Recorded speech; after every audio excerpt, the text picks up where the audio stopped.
अस्सलाम वालेकुम एवरीवन। जैसा कि हमने सेल वाला टॉपिक स्टार्ट किया हुआ है, सेल की डेफिनेशन है जनरल डिस्क्रिप्शन में।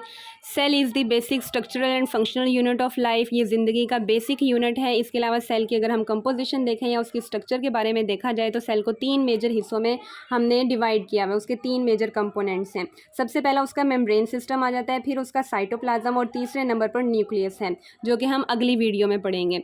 सेल मेम्ब्रेन के बारे में हम पहले पढ़ चुके हैं पिछली वीडियो में। आज हम साइटोप्लाज्म के बारे में यानी second main part of the cell उसके बारे में डिस्कस करेंगे, जो कि है साइटोप्लाज्म।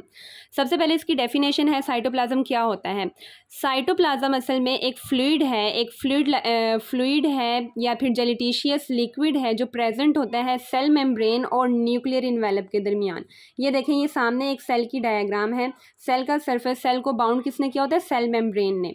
तो सेल मेम्ब्रेन और न्यूक्लियस को बाउंड किया होता है, जो कि सेंटर में मौजूद होता है एनिमल सेल के, न्यूक्लियस। तो न्यूक्लियस को बाउंड किया होता है न्यूक्लियर मेम्ब्रेन ने। न्यूक्लियर मेम्ब्रेन और सेल मेम्ब्रेन के दरमियान जितना भी फ्लूइड मौजूद है, जितना भी मटेरियल है, जेलिटिशियस मटेरियल, उसको हम कहेंगे वो क्या है? साइटोप्लाज्म है। क्लियर?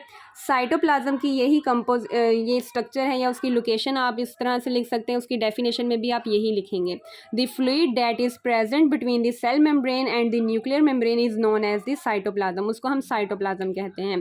कंपोजिशन में अगर हम देखें तो साइटोप्लाज्म की कंपोजिशन ये है कि ये जेलिटिशियस लिक्विड है। 90% इसके अंदर वाटर होता है। इसके अलावा enzymes, insoluble waste and storage products वगैरह भी इसके अंदर होती हैं। और soluble part of the cytoplasm is known as the cytosol.